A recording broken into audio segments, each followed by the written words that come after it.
एक बार की बात है।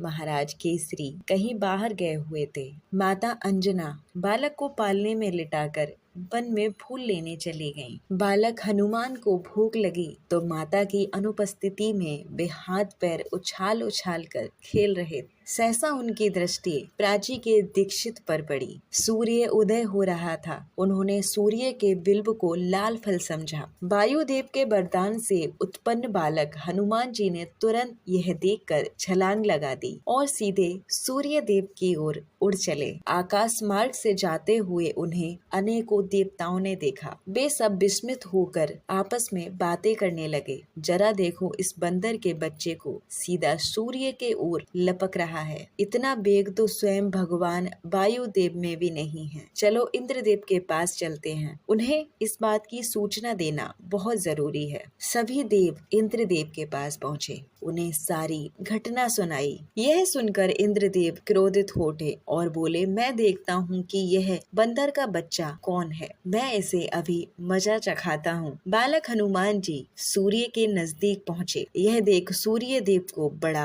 आश्चर्य हुआ और साथ ही उन्हें कुछ डर भी लगने लगा। मन ही मन बोले, यह कौन है जो सीधे मेरी दिशा में लपक रहा है और मेरी गर्मी से इस पर जरा सा भी असर नहीं हो रहा है। बालक हनुमान जी सूर्य देव के पास पहुंच गए और उन्होंने सूर्य देव को पकड़कर मुंह में रख लिया। इतने में ही हाथी पर सवार इंद्रदेव वहां पहुंचे और उनके साथ अन्य कई देवता भी। इंद्रदेव ने बालक हनुमान जी को ललकारा, बंदर के बच्चे, तुम कौन हो और यहाँ तक कैसे पहुँचे? हनुमान जी बोले, देख नहीं रहे, उड़कर पहुँचा हूँ। मुझे भूख लगी थी और मैं इस फल को खाना चाहता हूँ। यह कहकर बालक हनुमान जी ने सूर्य देव को अपने मुंह में रख लिया। हनुमान जी ने जैसे ही सूर्य देव को मुंह में रखा, चारों तरफ घोर अंधेरा छा गया। यह देख क्रोधित होकर इंद्रदेव जी ने अपना वज्र उठाया और सीधे हनुमान जी के ओर चला दिया।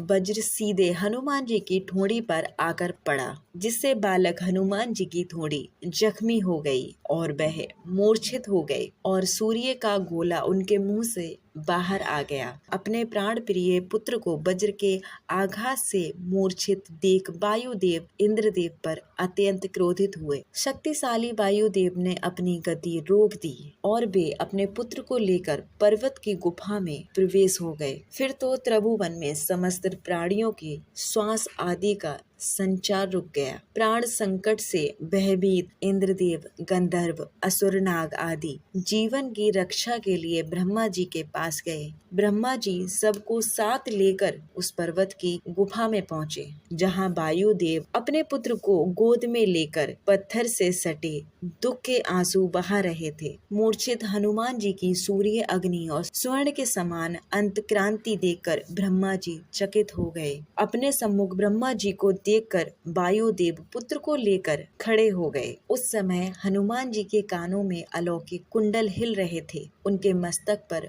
मुकुट, गले में हार और दिव्य अंगों पर स्वर्ण के आभूषण सुशोभित थे। वायुदेव ब्रह्मा जी के चरणों में गिर पड़े। ब्रह्मा जी ने अपने हाथों से अनंत स्नेह पूर्वक वायुदेव को उठाया और उनके पुत्र के अंगों पर अपना कमल फेरने लगे। कमल योनि के स्पर्श होते ही वायुपुत्र हनुमान मूर्छा से दूर हो गए और वे उठकर बैठ गए। अपने पुत्र को जीवित देखते ही जगत के प्राण स्वरूप पवन देव शांति पूर्वक बहने लगे और त्रिलोक को जीवन दान मिल गया। ब्रह्मा जी ने संतुष्ट होकर हनुमान जी को वरदान दिया, कहा कि इस बालक को ब्रह्म श्राप नहीं लगेगा और इसका अंत कभी नहीं होगा। फिर उन्होंने सुर समुदाय से कहा, अब आप लोग इसे वरदान दें। इंद्रदेव ने तुरंत प्रसन्नता पूर्वक हनुमान जी के कंठ में अमलाम कमल की माला पहनाकर कहा, मेरे हाथ में छूटे हुए वज्र द्वारा इस बालक के